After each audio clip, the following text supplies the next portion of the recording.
পিতা ও পুত্র ও পবিত্র আত্মার নামে। আমাদের প্রভু যীশু খ্রিস্টের অনুগ্রহ, পিতা পরমেশ্বরের প্রেম এবং পবিত্র আত্মার একাত্মতা আপনাদের মধ্যে বিরাজ করুক। ভাই বোনেরা, এসো আমাদের পাপ স্বীকার করি যেন আমরা পূর্ণযোগ্য রহস্য উদযাপন করার যোগ্য হয়ে উঠি। সর্বশক্তিমান ঈশ্বরের কাছে এবং ভাই বোনেরা, তোমাদেরও কাছে আমি স্বীকার করেছি আমি চিন্তায়, কথায়, কাজে এবং অবহেলায় অতিশয় পাপ করেছি। আমার অপরাধে আমার বুদ্ধ অপরাধে। অতএব নিত্য কুমারী ধন্য মারিয়া, সকল স্বর্গদূত ও সাধু সাধীগণ এবং ভাই বোনেরা, তোমাদেরকে মিনতি করি আমাদের প্রভু পরমেশ্বরের কাছে আমার জন্য প্রার্থনা করুন।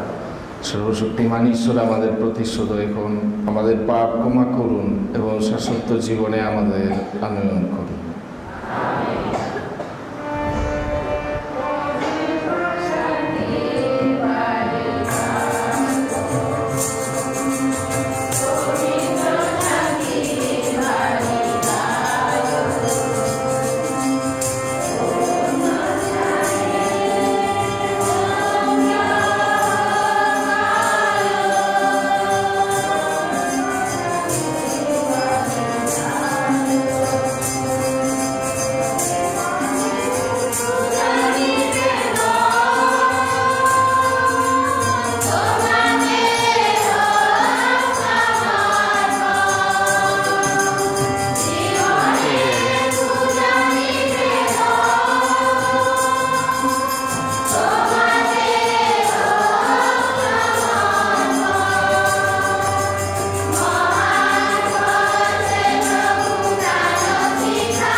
আসুন ঈশ্বরকে বন্দনা করি।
আসুন প্রার্থনা করে।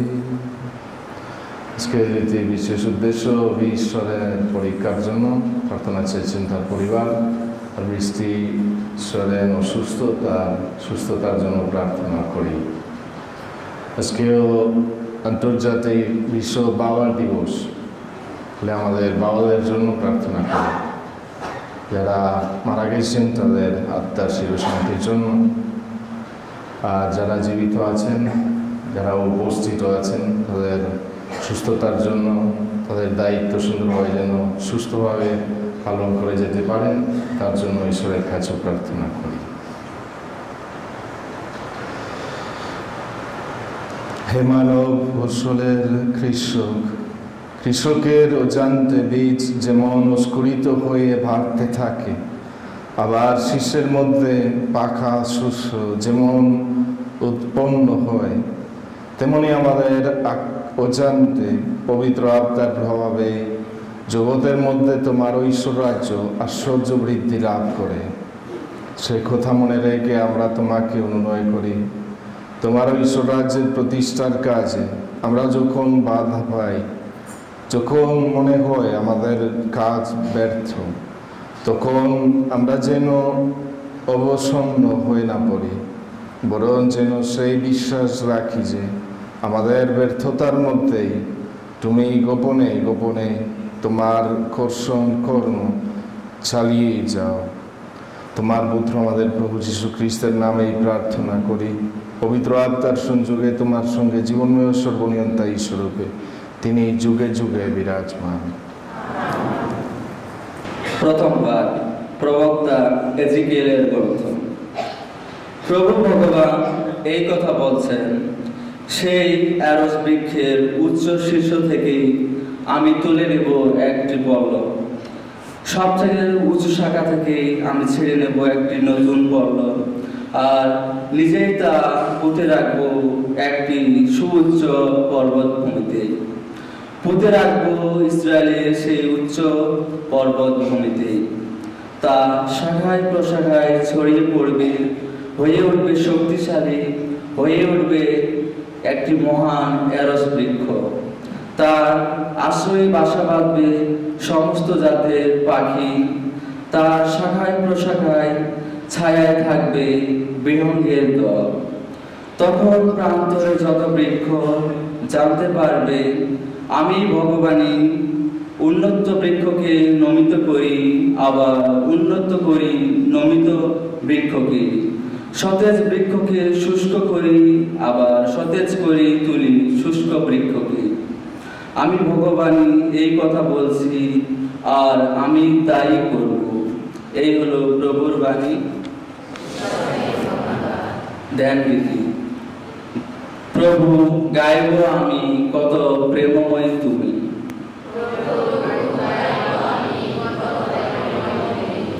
ওগো ভগবান, তোমার নিত্য স্তব গান করা সত্যি সমীচীন। ওগো পরাৎপর, তোমার নামের স্তুতি গান গাওয়া, প্রভাতে তোমার করুণা বাণী প্রচার করা। ধো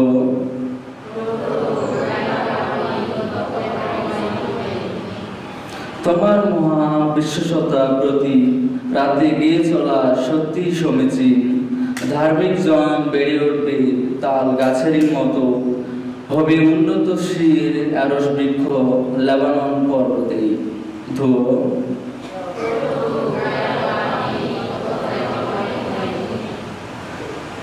ভগবানের আপন গৃহে রোপিত হয়েছে তারা, আমাদের ঈশ্বর যিনি তার প্রাঙ্গণেই বেড়ে উঠবে তারা। ধো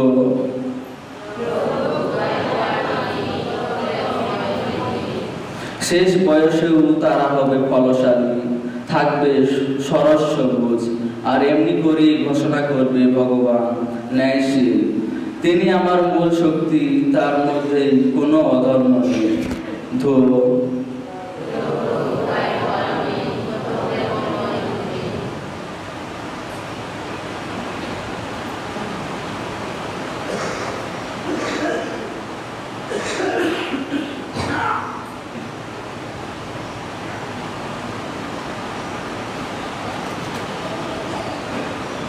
দ্বিতীয় পাঠ করিন্থীয়দের কাছে সাধু পৌলের দ্বিতীয় পত্র। প্রিয়জনেরা, মনে আমরা সর্বদাই গভীর ভরসা রাখি। আমরা অবশ্যই কথা ভালোভাবেই জানি যে এই দেহের আবাসে যতদিন থাকি ততদিন আমরা প্রভুর কাছে থেকে যেন প্রবাসী হয়ে থাকি।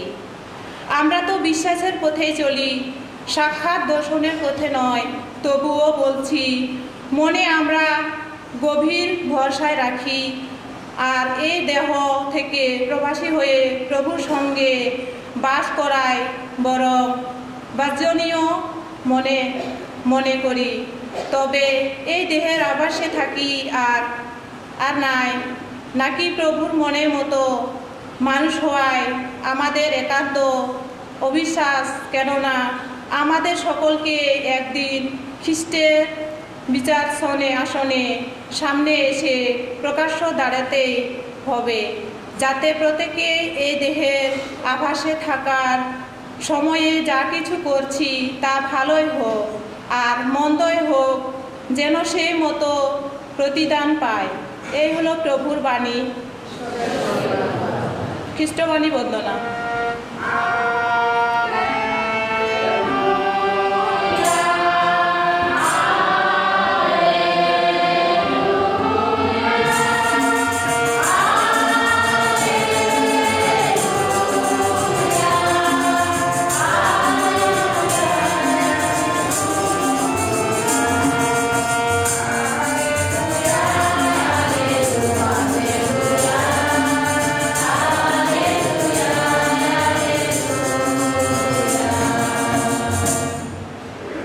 জয় জয় প্রভুর জয়। ঐশ্ববাণী সে বীজ বনের স্বয়ং প্রভু যিশু সমস্ত অন্তর দিয়ে ঐশ্ববাণী যে করে বরং জীবনে সে লাভ করে শত আশীর্বাদ। জয় জয় প্রভুর জয়।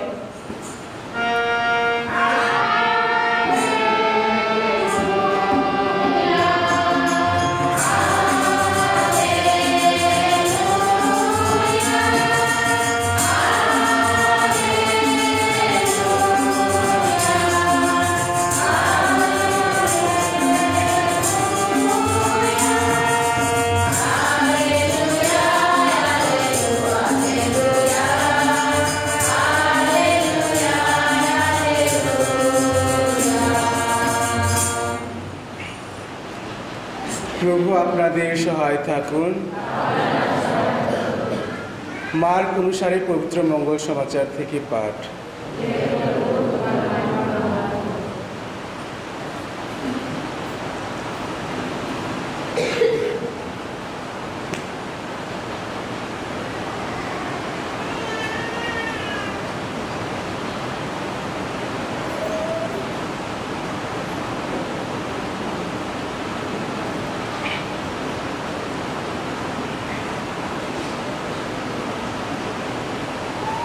একদিন যিশু এই কথা বললেন, ঐশ্বরাজ্য হলো এই রকম, যেন একজন লোক মাটিতে বীজ বুনে দিয়েছে। রাতে বা দিনে সে ঘুমুক বা জেগেই থাকুক, সেই বীজ কিন্তু অঙ্কুরিত হয়ে বাড়তেই থাকছে। তবে তা যেন কেমন করে হচ্ছে তা সে জানে না। মাটি আপনা থেকে প্রথমে চারা গাছ, তারপরে শীষ, তারপরে আবার সেই শীষের মধ্যে পাকা শস্য উৎপন্ন করে থাকে। আর ফসল পেকে গেলে সেই লোকটি তাতে তার কাস্তে চালাতে শুরু করে, কারণ ফসল কাটার সময় যে এসে গেছে। যিশু আবার বললেন, কিসের সঙ্গে ঐশ্বরাজ্যের এখন তুলনা করব? কোন উপমা দিয়েই বা তার কথা বর্ণনা করব? ঐশ্বরাজ্য যেন একটি সর্ষে বীজেরই মতো। তা যখন মাটিতে বোনা হয় তখন পৃথিবীর আর সমস্ত বীজের চেয়ে তা ছোটই থাকে, কিন্তু একবার বোনা হলে তা বেড়েই ওঠে। তা অন্য যত শাকের চেয়ে বড়ই হয় এবং এর লম্বা লম্বা শাখা মেলেও দেয় যে আকাশের পাখিরা তখন তার ছায়া এসে বসতে চায়। যিশু এরকম বহু উপমা দিয়ে ঐশ্ববাণী সকলকে শোনাতেন। তিনি ততটাই বলতেন যতটা তারা বুঝতে পারে। উপমা না দিয়ে তিনি তাদের কোনো কিছুই বলতেন না। পরে অবশ্য নিভৃতে তিনি তার শিষ্যদের সব কিছুই বুঝিয়ে দিতেন। প্রভুর মঙ্গল সমাচার। খ্রিস্টিতে শ্রদ্ধাভাজন ও প্রিয়জনেরা, আজকে আমরা সাধারণকালের 11তম রবিবার পালন করছি। আর আজকে ফাদার কিছুক্ষণ আগে বলেছেন যে আজকে আমরা পালন করছি বাবা দিবস। তাহলে এই বাবা দিবসে আপনাদের সকলকে জানাই আন্তরিক প্রীতি ও শুভেচ্ছা। যদি আমরা ভালোভাবে 3টি পাঠ আজকে শুনে থাকি তাহলে বুঝতে পারবো কি বিষয়ে বলা হচ্ছে, অর্থাৎ ঐশ্বরাজ্যের বিষয়ে। ঐশ্বরাজ্য আমাদের প্রত্যেকের অন্তরেই বিরাজমান। যীশু খ্রিস্ট বলেন, ঐশ্বরাজ্য তোমাদের মধ্যেই আছে। এই ঐশ্বরাজ্য হলো প্রেম, ন্যায়, শান্তি, সহভাগিতা ও ভ্রাতৃত্বের রাজ্য, অর্থাৎ নতুন খ্রিস্টীয় সমাজ। আমাদের প্রত্যেকের অন্তরে সেই ঐশ্বরাজ্যের বীজ ঈশ্বর বপন করে দিয়েছেন। মানুষ হিসেবে আমাদের দায়িত্ব হলো তা অনুভব বা উপলব্ধি করা। আমাদের জীবনকে, পরিবারকে ও সমাজকে ঐশ্বরাজ্যে রূপান্তরিত করতে আমাদেরকে আমরা যেন নিজেরাই সেই দায়িত্ব পালন করে থাকি। সকল মানুষই ঐশ্বরাজ্যের অংশীদারি হবার জন্য আহত। স্বয়ং ঈশ্বর এই মহান কার্যের উদ্যোগ গ্রহণ করে থাকেন। একটি ক্ষুদ্র জাতিকে নিয়ে ঈশ্বর তার পরিকল্পনা আরম্ভ করেন, কিন্তু তার পূর্ণতা পায় তখনই যখন সকলে একই প্রেমের বন্ধনে আবদ্ধ হয়ে বসবাস করতে শিখে। অর্থাৎ খ্রিস্টের ন্যায় আমরাও যেন সবাইকে আপনভাবেই ভালোবাসি, আর ঈশ্বর এটাই আমাদের কাছ থেকে চান।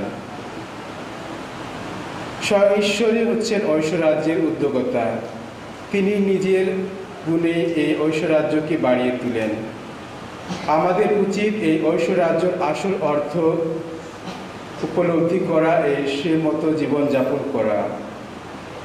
যেখানে ঈশ্বর সেখানে ঐশ্বরাজ্য।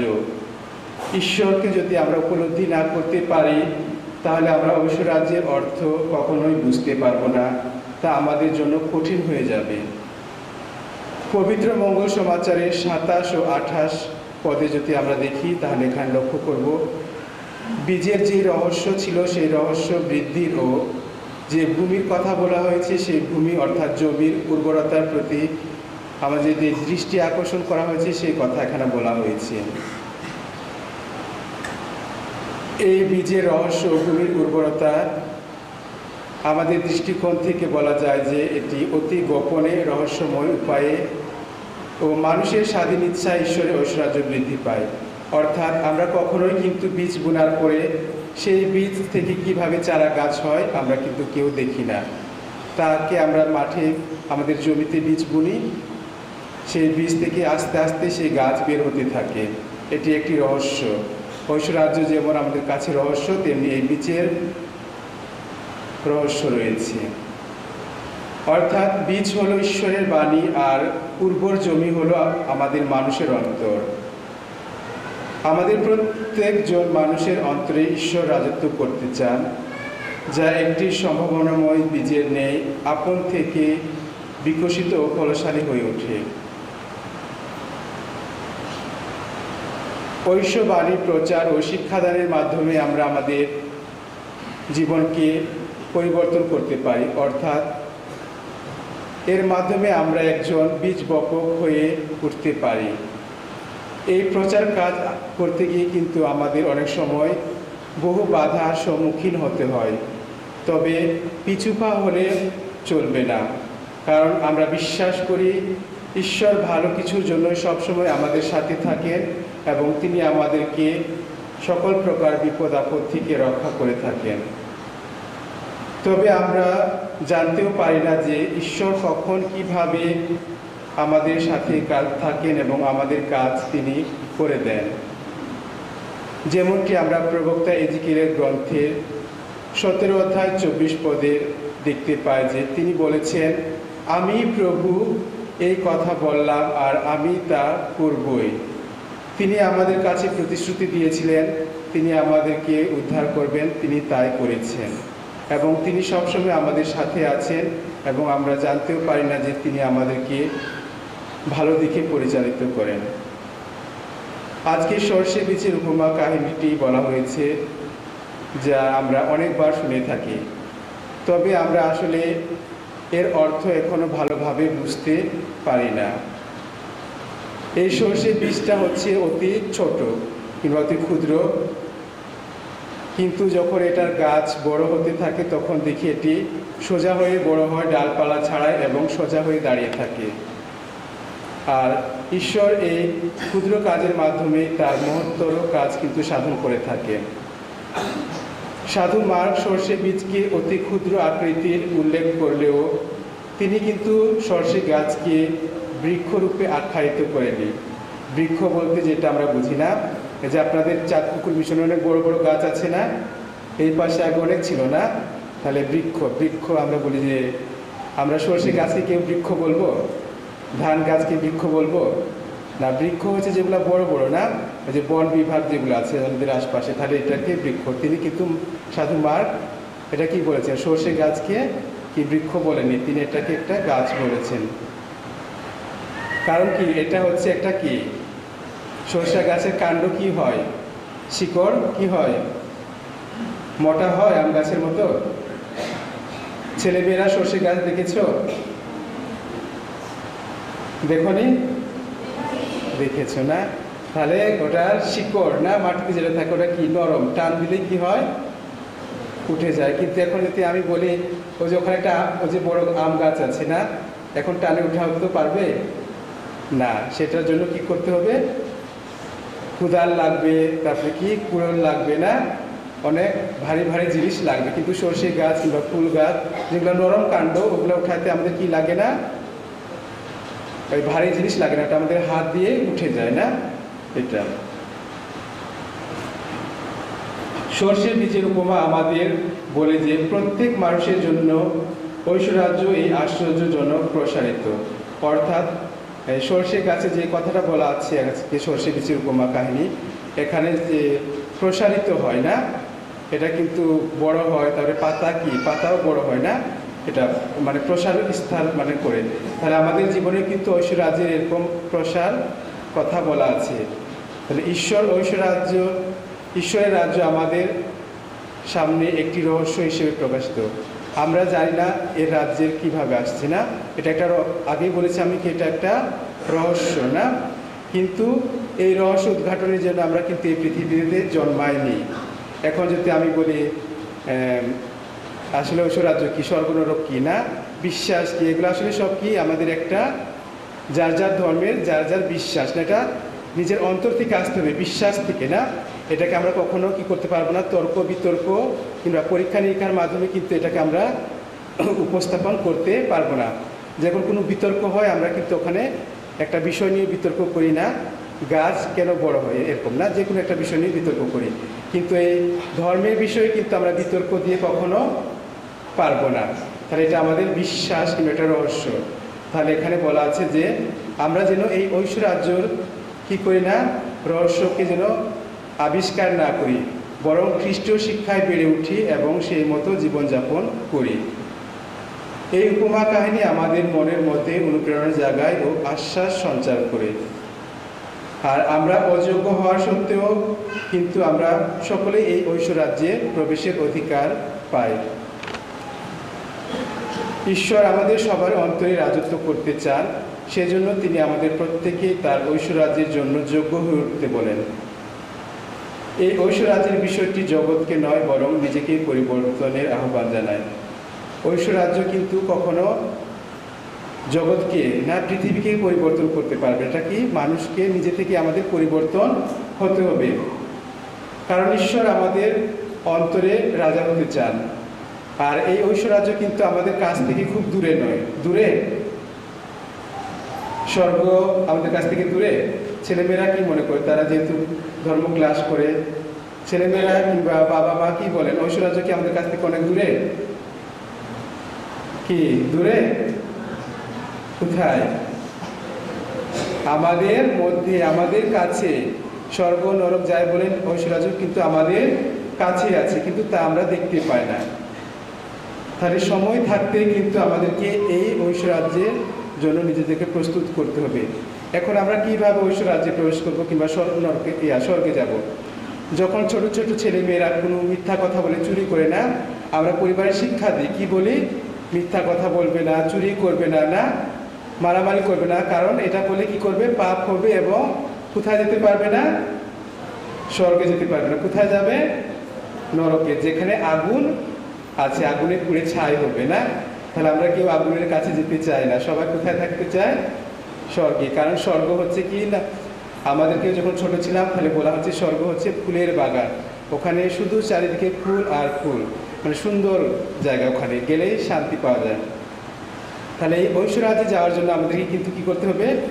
আমাদের জীবনে না, এখানে ঈশ্বর বলেনি যে তুমি অনেক বড় কাজ করো। ঈশ্বর সবসময় বলতে কি করতে? ছোট ছোট সেবা কাজ, না ত্যাগ স্বীকার, ভালো চিন্তা, কথা, এই যে আমরা যে মানুষের সাথে কথা বলি, আমাদের কথাবার্তা, আচার ব্যবহার, এর মাধ্যমে যেন আমরা কি করি? আমাদের অন্তরকে প্রস্তুত করি। এইভাবে কিন্তু আমরা আমাদের দেহ মনকে কিন্তু প্রস্তুত করতে পারি তাহলে, এবং আর আমাদের অন্তরে ঐশ্বরাজ্য প্রতিষ্ঠা করতে পারি। তাহলে শেষে যেটা বলতে চাই যে আজকে হচ্ছে বাবা দিবস, না? বাবা দিবস না? আমরা কতজন জানি আজকে বাবা দিবস? জানি? বাবারা জানি? বাবারা হয়তো জানে না, কিন্তু ছেলে মেয়েরা হয়তো জানে না। কারণ কি? তাদের কাছে অনেক বড় বড় কি আছে? স্মার্টফোন, না? আর এখন মিডিয়ার যুগ, তাহলে অতি সহজে বোঝা যায় আজকে বাবা দিবস না মা দিবস না কি দিবস, না? তাহলে আজকে বাবা দিবস পালন করা হচ্ছে। তাহলে আমরা কিন্তু অনেক সময় দেখা যায় যে খালি মায়ের কাছেই বেশি যায়, না? মায়ের কাছে অনেক আবদার করি, কিন্তু বাবার কাছে অনেক সময় ভয় পায়, না? পায় না? কিন্তু বাবার বাইরের রূপটা কিন্তু অনেক সময় কি দেখতে কি লাগে? কঠিন লাগে, না? কিন্তু আসলে বাবারা কিন্তু অনেক পরিশ্রম করে, বাবারা মারা দুজনাই, কিন্তু আমরা বাবাদেরটাও সহজে কি করতে পারি না? বুঝতে পারি না। তারা কিন্তু অনেক পরিশ্রম করে, না? যে তারা বাইরে যায় কাজ করতে, মারা বাড়িতে থাকে, মারায় অনেক পরিশ্রম করে, কিন্তু বাবারা কিন্তু সেই কষ্ট কিন্তু বুঝতে দেয় না। যখন বাবারা কাজ থেকে আসে না কিংবা অফিস থেকে আসে, ছেলে মেয়েদের জন্য কিন্তু কিছু নিয়ে আসে, না? আসে, যেটাই হোক ছোট জিনিস হলেও কিন্তু নিয়ে আসে, না? তাহলে এখন বর্তমানে দেখবে অনেক টিকটক হোক, অনেক ভিডিও বানানো হয়, অনেক কিছু হয়, এটা সত্যি হোক বা মিথ্যা হোক, কিন্তু আসলে এগুলো সত্যি। আমরা কিন্তু বাবাদের ভালোবাসা কিন্তু বুঝতে পারি না। তারা কিন্তু আমাদের চোখের সামনে কিন্তু কখনো কান্না করে না। কখনো বাবাকে কান্না করতে দেখেছ? না, তারা আমাদের চোখের সামনে কান্না করে না, কিন্তু তারা হচ্ছে কি করে, মানে তারা অন্তরে কিন্তু অন্যদিকে কিন্তু তারা কি করে? কষ্ট পায়, না? এটা কিন্তু প্রকাশ পায় না। তাহলে বাবারা কিন্তু আমাদের জন্য অনেক পরিশ্রম করে। তাহলে পরিবারের হচ্ছে খুঁটিকে ছাদ বাবা, খুঁটি মা, আর হাত পা মানে শাখা প্রশাখা কে? ছেলে মেয়ে, না? তাহলে সেই সর্ষে বীজের মতো কিন্তু বাবারা, না? তারা কিন্তু সোজা হয়ে দাঁড়িয়ে থাকে। সত্য মানে তাদের কষ্ট হলে কিন্তু কী করে? তারা ওটাকে পিছু পা হয় না, সারাদিন খেটে যায়, না? এই যে এখন যে রোদ বৃষ্টি, না? এত খরা, তাহলে আমি যখন রাস্তা দিয়ে যাই মাঝে মধ্যে, আমিও চিন্তা করি আমি যদি হয়তো আজকে বাবা হতাম কিংবা ইয়া হতাম, তাহলে আমাকেও আমার ছেলে মেয়ের জন্য এইভাবে পরিশ্রম করতে হবে। তাহলে তারাও কিন্তু কি সর্ষে গাছের মতনই কিন্তু সোজা হয়ে থাকে, তারা কিন্তু সহজে বাঁকা হয় না, না? তারা এবং মা কী করে? পরিবারে খুঁটি হয়ে আমাদেরকে ছায়া দেয়, এবং আমরা ছেলেমেয়েরা যারা তারা শাখা প্রশাখা, না? আমরা বিস্তার করি। তাহলে আমরা কিন্তু আজকে বাবা দিবসে কিন্তু সবাই বাবাদের প্রতি কী করবো? শ্রদ্ধা জানাবো। তাহলে ছেলে মেয়েরা কী করবে? বাড়িতে গিয়ে সবাইকে, সবার বাবাকে কী করবে? আজকে শুভেচ্ছা দেবে, না? কারণ বাবা হচ্ছেন আমাদের পরিবারের মাথা, না? মাথা, না? মাথা। তাহলে সবাই যেন আমরা আজকে এই সর্ষে বীজের উপমা কাহিনী যেটা শুনলাম, যেহেতু সর্ষে বীজ এবং বাবা, না? একই প্রকৃতির দ্বারায়, তাহলে আমরা যেন প্রত্যেকেই আমাদের বাবা মাকে সকলকেই যেন আমরা কী করি? শ্রদ্ধা করি, সম্মান করি। তাহলে আমরা যদি ঐশ্বরাজ্যে প্রবেশ করতে চাই, তাহলে আমরা আমাদের অন্তরকে এখন থেকে প্রস্তুত করে থাকি, যেখানে আমরা আমাদের যিশুকে আমাদের অন্তরস্থান দিতে পারবো, যেখানে তিনি শান্তিতে না পবিত্রভাবে যেন থাকতে পারেন। আসুন আমরা এই প্রার্থনা করি।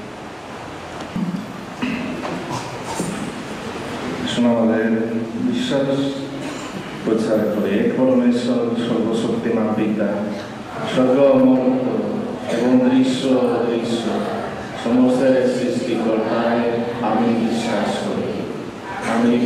করি এক প্রভু যীশু খ্রিস্টে, যিনি পরমেশ্বরের একমাত্র জাত এবং সকল পিতাদের জন্য পরমেশ্বর হতে পরমেশ্বর, জ্যোতি থেকে জ্যোতি, সত্যের সকলে সত্যেশ্বর, তিনি সৃষ্টিমা, পিতার সঙ্গে অভিন্ন স্বরূপ, তারা সমস্ত হল সৃষ্ট। আমাদের মানবকুলের জন্য আমাদের পরিত্রাণের উদ্দেশ্যে স্বর্গ থেকে তিনি অবতরণ করলেন এবং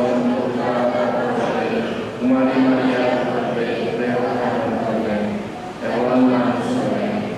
পঞ্চম বিলাতের শাসনকালে আমাদের জন্য তিনি ক্রুশবিদ্ধ হলেন, মৃত্যু যাতনা ভোগ করলেন ও সমাধিস্থ হলেন এবং শাস্ত্র অনুসারে তৃতীয় দিবসে পুনরুত্থান করলেন ও স্বর্গে আরোহণ করলেন।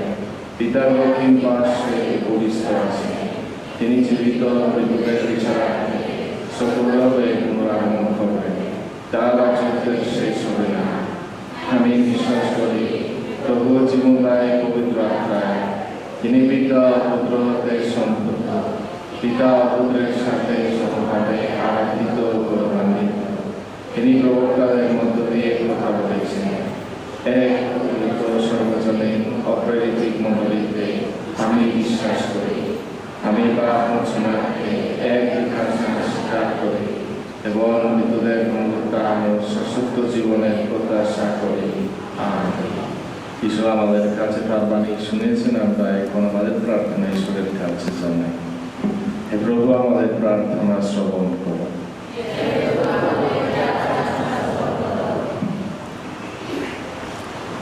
আমাদের নিয়ে পিতা পরমেশ্বরের রয়েছে এক প্রেমময় স্বপ্ন, মুক্তিদায়ী পরিকল্পনা।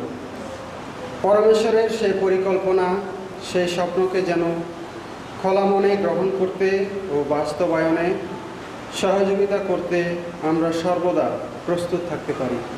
আসুন এই দেশে প্রভুর কাছে প্রার্থনা করি।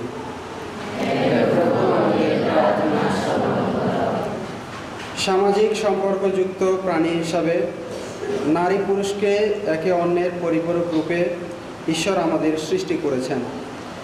একই পিতার সন্তান হিসাবে আমরা যেন পরস্পরকে ভাই বোন রূপে গ্রহণ করে ও ভালোবেসে আমাদের মাঝে স্বর্গরাজ্যকে বিকশিত করে তুলতে পারি। আসুন উদ্দেশ্যে প্রভুর কাছে প্রার্থনা করি।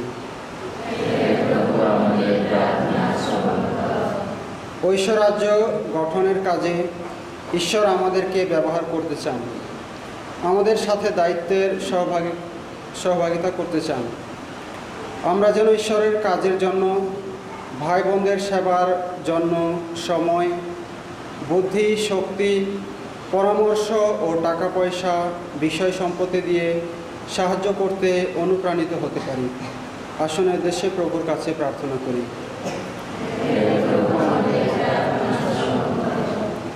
আমরা যেন জাতি, ধর্ম, বর্ণ, শ্রেণী, শিক্ষিত, অশিক্ষিত নির্বিশেষে সকল মানুষকে ভাই বোন হিসাবে আপন করে নিতে পারি।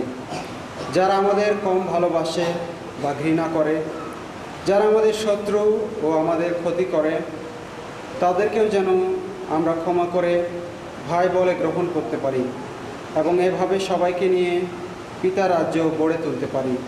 আসুন উদ্দেশ্যে প্রভুর কাছে প্রার্থনা করি।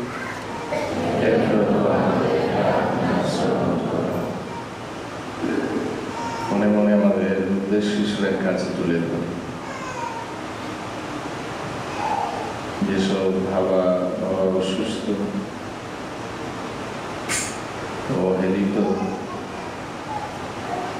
যাদের দেখাশোনার মতো কেউ নেই, তাদের জন্য প্রার্থনা করি।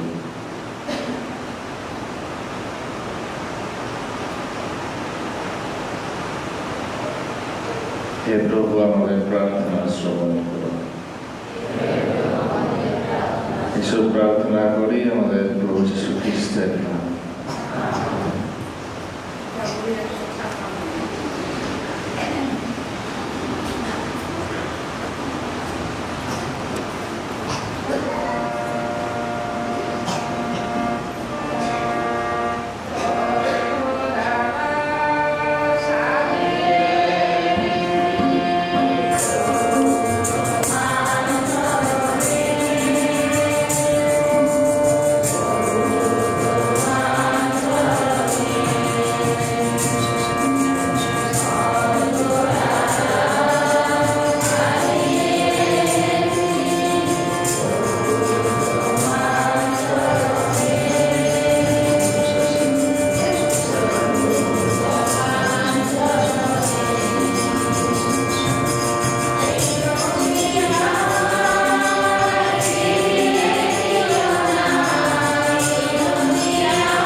প্রার্থনা করেন যেন আমারও আপনাদের এই সর্বশক্তিমান ঈশ্বরের কাছে গ্রহণযোগ্য হয়।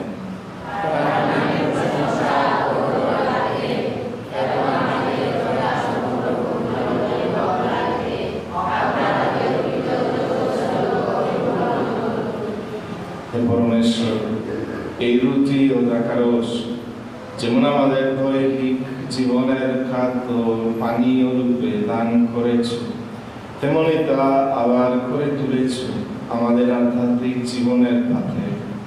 অনুনয় করি তোমায়, তোমার এই মহাদান নিত্য গ্রহণ করে আমরা যেন দেহ মনে আত্মায় সর্বদাই উজ্জীবিত হয়ে থাকি।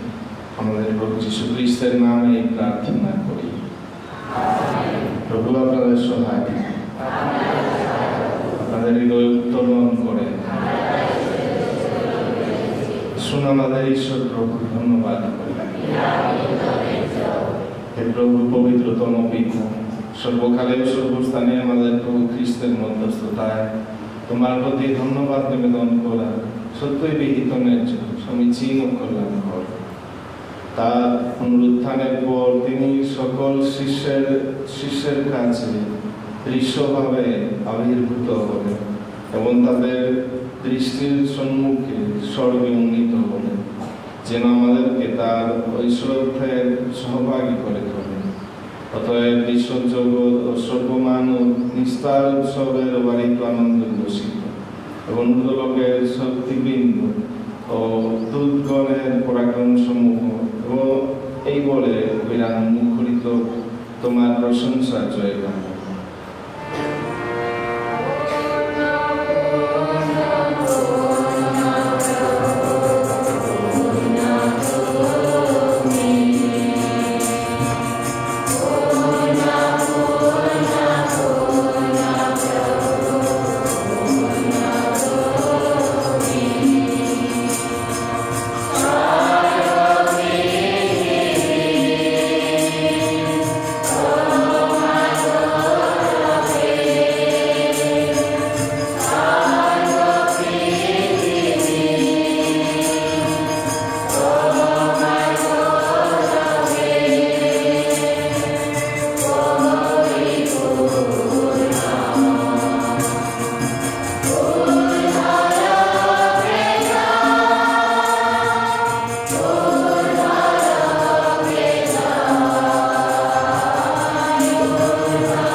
করি শিশির বর্ষণের মতো তোমার আত্মার প্রেরণায় উপহার পবিত্র করো, যেন তা আমাদের প্রভু যীশু খ্রিস্টের পরবর্তী পরিণত হয়।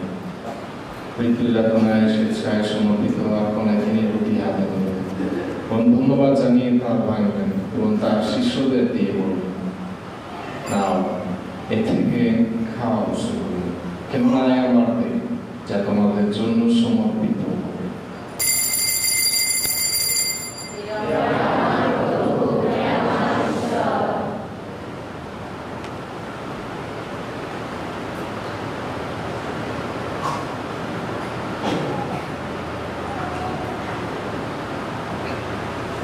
তেমনিভাবে সন্দেহের পরে তিনি পাত্র নিলেন, পুনরায় তোমাকে ধন্যবাদ জানিয়ে তার শিষ্যদের দিয়ে বললেন, নাও এ থেকে পান করো সকলে, কেননা আমার রক্তের পাত্র, নূতন শাশ্বত সঙ্গীত রক্ত, যা তোমাদের অনেকের জন্য পাপমোচনের উদ্দেশ্যে পাঠিত হবে।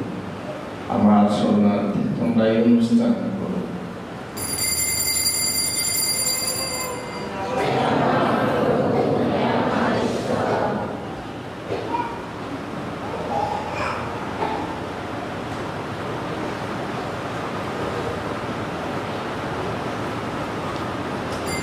বিশ্বাসের মহান রহস্য ঘোষণা করি।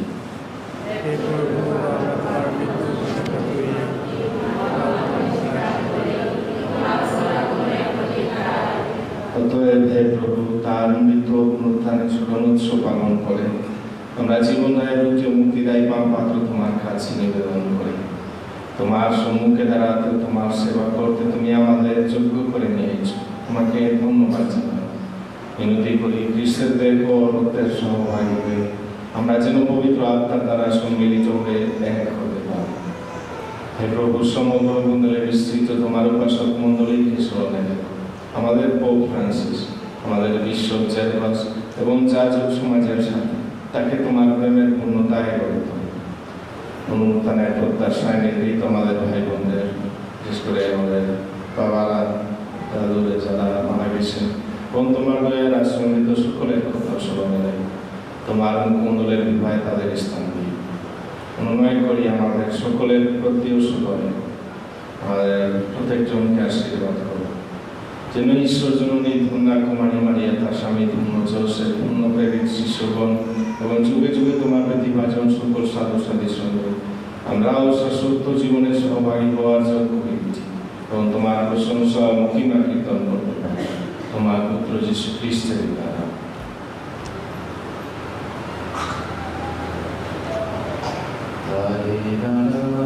তারি সঙ্গে তারি মধ্যে পবিত্র আত্মার সংযোগে হে সর্বশক্তিমান পিতা পরমেশ্বর, সমস্ত গৌরব তোমারি, তোমারি সমস্ত মহিমা যুগ যুগান্তরে।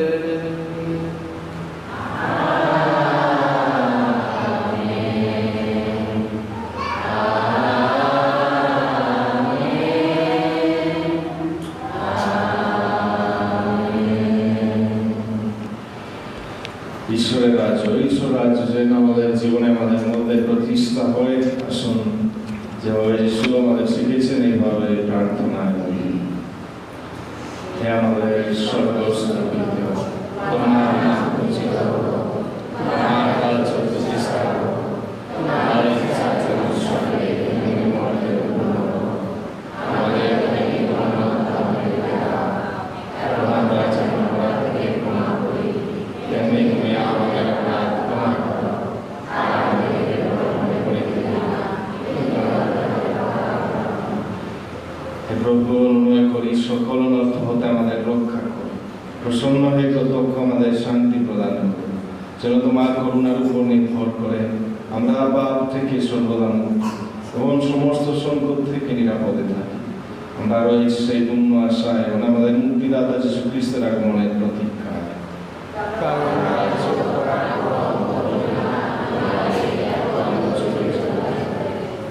যীশু খ্রিস্ট, তুমি তোমার প্রেরিত শিষ্যদের বলেছ, আমি তোমাদের কাছে শান্তি রেখে যাচ্ছি, আমার এই শান্তি তোমাদের দান করছি।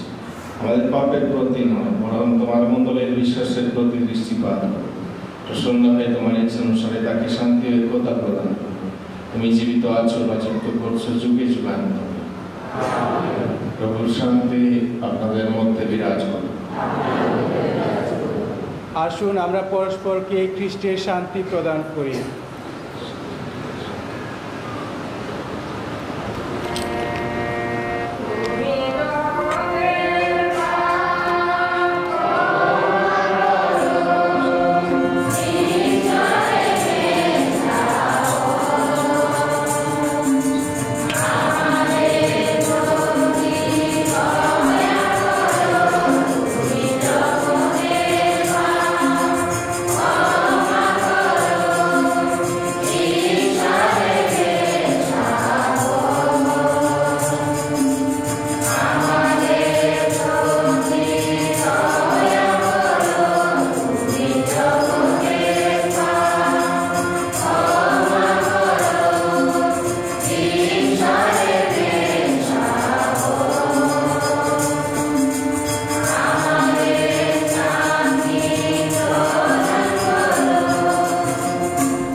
ধন্য আমরা যারা শাবকের ভোজে নিমন্ত্রিত।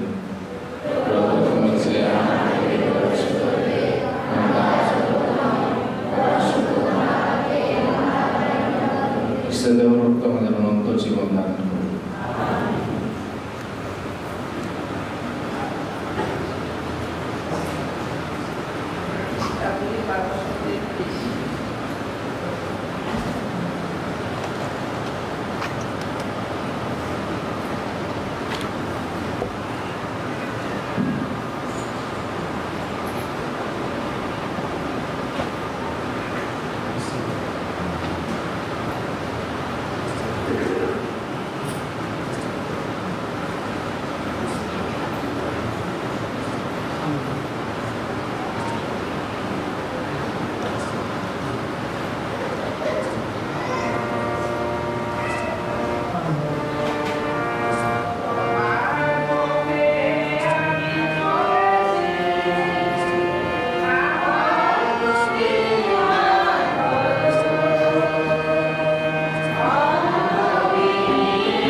ঐশ্বরাজ যেন একটি সর্ষে বীজেরই মতো, একবার বন্যা হলে তা ধেড়ে উঠে, তা অন্য যত শাকের চেয়েও বড়ই করে, এবং আকাশের পাখিরা তখন তার ছায়া এসে বসতে পারে। আসুন প্রার্থনা করি।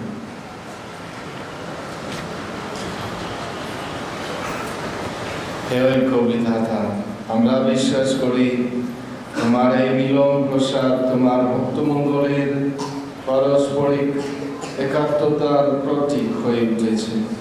আশীর্বাদ করো আমরা যেন এই প্রসাদ যোগ্যভাবে গ্রহণ করে সেই মিলন বন্ধন সুদৃঢ় করে তুলতে পারি। আমাদের প্রভু যীশু খ্রিস্টের নামে এই প্রার্থনা করি। প্রভু আপনাদের সহায় থাকুন। সর্বশক্তিমান ঈশ্বর পিতা, পুত্র, পবিত্র আত্মা আপনাদের সবাইকে আশীর্বাদ করুন। শান্তিতে যান, আপনাদের জীবন দ্বারা প্রশংসা করুন। ঈশ্বর